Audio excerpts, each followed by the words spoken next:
사랑하는 행복한 교회 성도 여러분, 이 영상을 보시는 하나님 나라의 귀한 자녀 여러분, 오늘은 2022년 11월 1일입니다. 오늘부터 매일 성경은 다니엘서를 하게 되었습니다.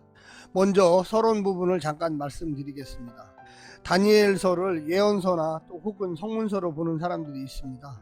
왜 그런가 잠깐 설명드리면, 다니엘을 예언자로 보시는 분들은 예언서로 생각합니다. 그래서 종말론적인 사고를 형성시켜 준다고 다니엘서를 이야기하고 있습니다. 두 번째로, 다니엘서를 이야기로 읽으면 성문서로 이해합니다. 지혜의 책으로, 기도와 찬송과 지혜의 인물로 다니엘을 생각하면 다니엘서는 성문서가 되는 것입니다. 다니엘서의 구조에 대해서 말씀드리겠습니다. 1장과 6장은 중심 인물로 보면은요, 다니엘과 세 친구를 이야기합니다. 7장과 12장은 다니엘의 환상에 대해서 이야기하고 있습니다. 시점은 1장과 6장을 기준으로 볼 때 3인칭으로 되어 있습니다. 그라는 이야기가 많이 나오겠죠. 7장부터 12장까지는 다니엘의 환상이기 때문에 1인칭, 나라는, 또 내가라는 말이 많이 나올 것입니다.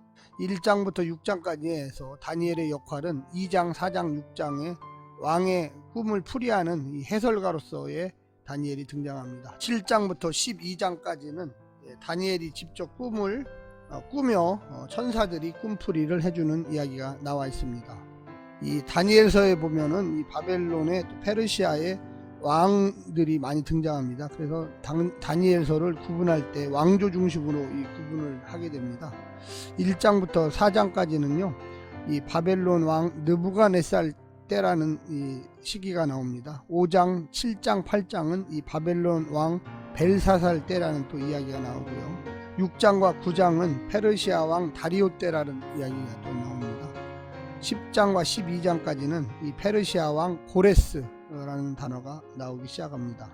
역사적인 순서로 이렇게 보게 되면 이 바벨론 왕 느부갓네살이 제일 빠르고요. 두 번째는 바벨론 왕 벨사살 때가 두 번째이고, 그 다음에 페르시아 왕 고레스 때, 이게 이제 세 번째, 페르시아 왕 다리오 때가 네 번째 역사적 순서입니다. 그리고 약간 6장과 9장이 이 10장과 12장하고 좀 바뀌어 있습니다. 중심 주제와 특별한 내용들을 좀 이야기해 보겠습니다. 세계를 하나님이 통치하시는가, 인간이 통치하시는가라는 질문을 하고 또 대답을 합니다. 인간 권력은 하나님이 정해준 시기까지만 유효하고요, 결국 영원하신 하나님이 통치를 한다는 이야기를 이 다니엘서에서 하고 있습니다. 이방 권력의 다스림으로 엄청난 어려움을 겪는 하나님의 백성에게는요, 큰 위로가 되지요. 이때가 이 바벨론 통치기, 또 이후에 물론 예루살렘으로 귀환을 했지만 이 페르시아가 또 거대 제국으로 되어서 이 완전 자치는 하지 않고 항상 독립자치, 그러니까 거대한 제국 아래서 자치를 형성하는 이 이스라엘을 형성하게 됩니다. 결과적으로 현 상황이 아무리 어려워도 주님만 바라보고 희망을 소유해야 된다는 이야기가 들어 있습니다. 두 번째는 하나님을 거스리는 못된 통치자의 나라는 이 헬라 왕국의 후예들이죠. 셀류시드의 왕조들인데 이들도 다 멸망하게 된다는 것입니다. 박해받는 성도들의 상황에 대해서 1장과 3장, 6장, 11장에 이야기하고 있는데요. 또한 그 속에서 어떤 태도로 박해를 받는가, 하나님이 정해놓으신 기간만 박해가 있다라고 이 다니엘은 생각하고 있습니다. 결론적으로 하나님이 다 통치를 하신다는 얘기죠. 전체적으로 지혜 문학적 요소가 강하고 묵시 예언적 요소들이 들어있습니다. 그래서 아까도 말씀드렸지만 성문서인가 예언서인가, 요한계시록과 관련하여서는 읽지 않았으면 좋겠습니다. 그래서 이제 잘못된 계시록 풀이, 또 예언서 풀이, 또 미래를 뭐 본다 이런 식으로 많이 요한계시록과 함께 엮어서 다니엘을 보게 되는데 문제가 많이 발생합니다. 2장, 7장부터 12장 상징적인 표현과 숫자가 많이 나오는데 현대의 사건들과는 연결시키지 않았으면 좋겠습니다. 주로 이제 종말론 연구하시는 분들이 뭐 이런 건 상징의 표현이다 이렇게 해서 현대 사건들, 2차 대전이나 또 뭐 핵으로 지구가 멸망할 것이다 뭐 이런 얘기를 많이 하는데 전혀 상관이 없습니다. 다니엘서는 앞에 다가올 미래를 말하는 것이 아닙니다. 다니엘서는 어느 시대, 어느 곳에서든지 당할 수 있는 큰 시련 가운데 있는 하나님의 백성들을 위로하고 또 격려하기 위한 말씀입니다. 다니엘서는 매우 정치적인 책입니다. 세상 왕들과 하나님을 대조시키는 것이죠. 시대적 상황, 이 다니엘서의 시대적 상황을 보면 주전 606년 다니엘이 바벨론으로 끌려갑니다. 전통적 해석에 근거해서 이야기합니다. 이미 일어난 일을 미래에 일어날 것처럼 기록하고 있습니다.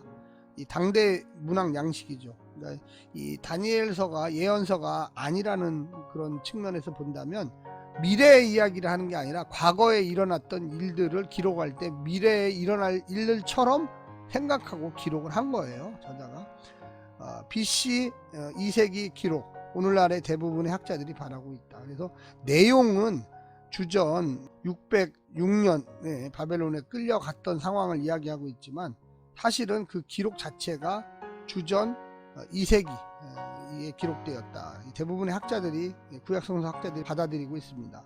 다니엘서는 이스라엘의 가장 어려운 시기를 배경으로 기록합니다. 주전 7세기에 들어 200년 전부터 고대 근동을 지배했던 아수르라고 나옵니다. 성경에는요.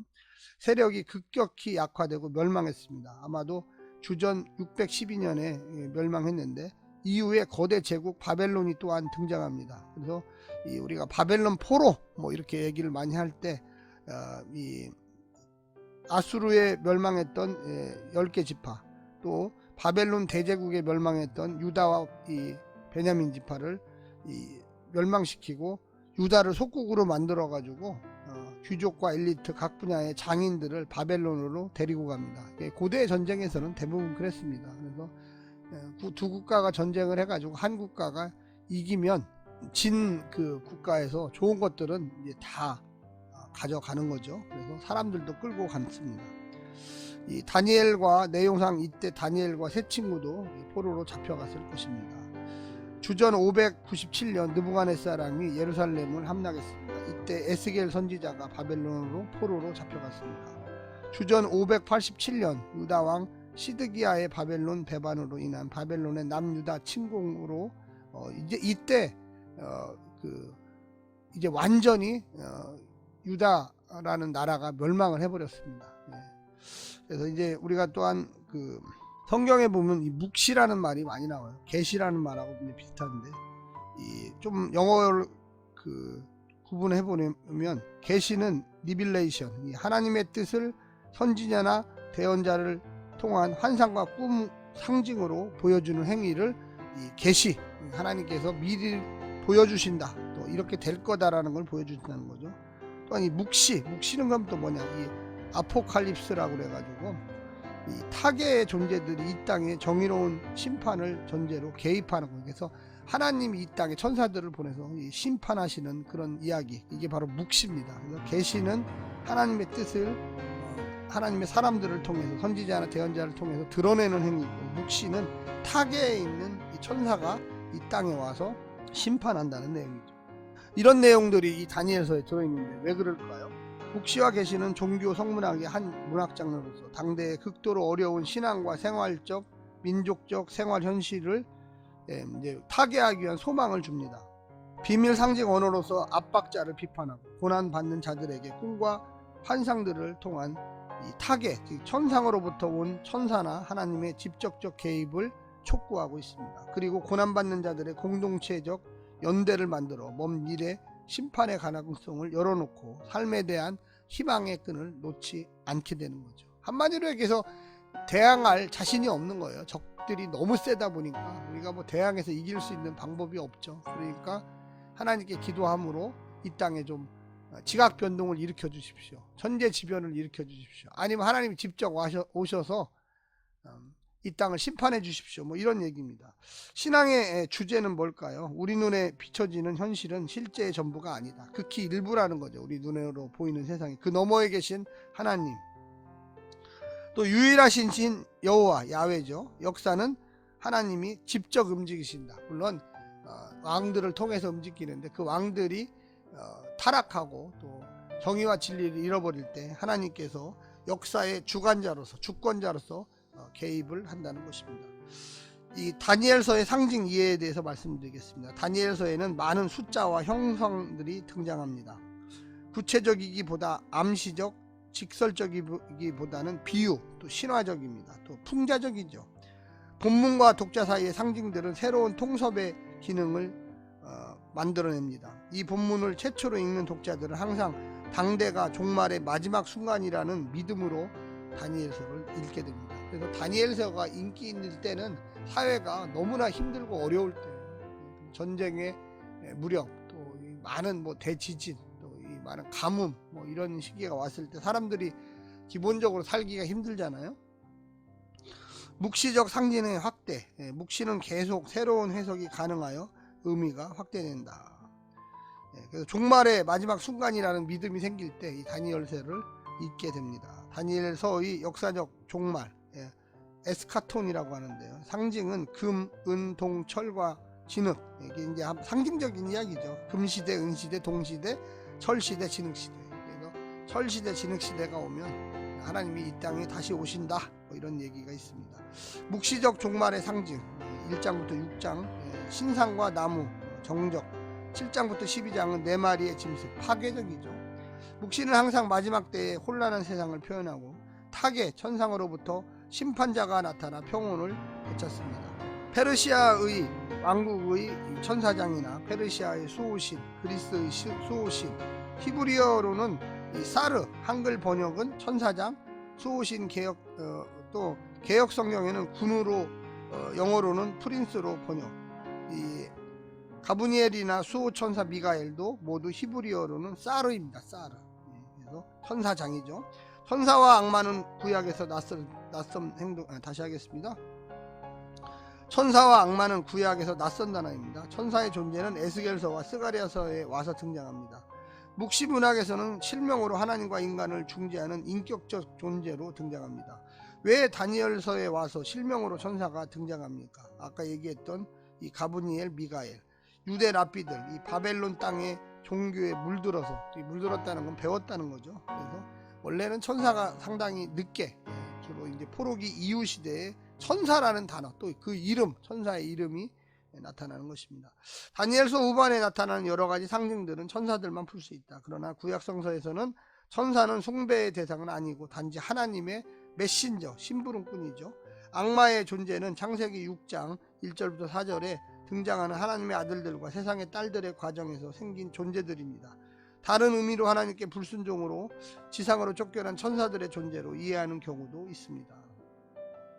묵시 문학의 역사 이해는 초현실적이고 이원론적인 현실 이해입니다. 그래서 선과 악, 그리고 하나님께서 이 땅을 개입하신다는, 천사들을 보낸다는, 수비학, 숫자를 푸는 그 학문인데 성서 수비학이라고 합니다.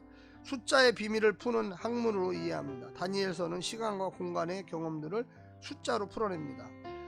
예레미야의 예언 중 70년 중에 유다의 포로 생활이 회복되어 돌아오리라는 말 속에서 출발해서 예레미야 25장을 보십시오. 490년이죠. 그래야지 예루살렘이 궁극적으로 회복된다는 이야기입니다. 무언가 있다라는 얘기예요. 그러나 과연 그것은 진짜인지 상징인지, 아마 저는 상징이라고 생각합니다.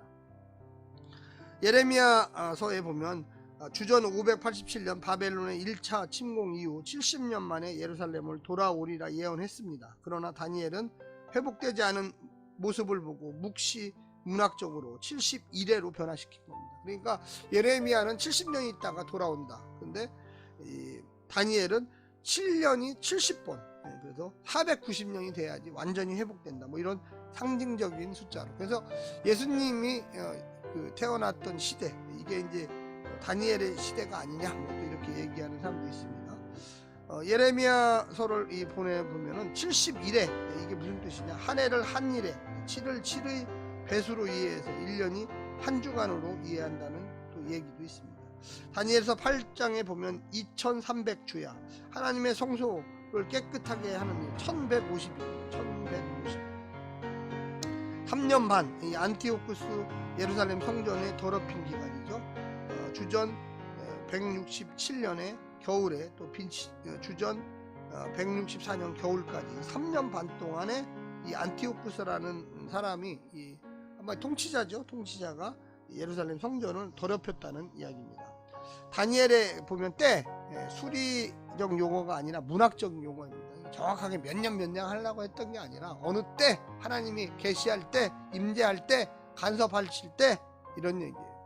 그래서 이 안티오쿠스 그 아까 했지만 주전 167년, 그래서 요때 아마 쓰여지지 않겠나 뭐 이렇게 생각을 하는 거죠.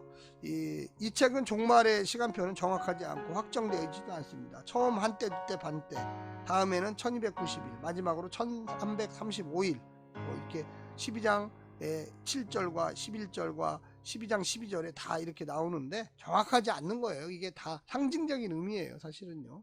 근데 이거를 이 종말론자들은 자꾸만 어느 때다 해서 아까도 말씀드렸지만 이 다니엘서를 읽을 때 정확하게 몇 년이다 이런 것을 관심 두지 말고 미래에 일어날 일이 아니라 현재의 고난과 아픔을 하나님께서 위로와 또한 용기와 또 하나님의 시간표대로 우리에게 역사하신다는 이야기를 하고 있는 것입니다. 오늘 이 내용을 잘 기억하셔서 이 다니엘서 서론을 이제 마칩니다. 이제 곧바로 첫 번째 날 11월 1일 매일 성경을 시작하겠습니다.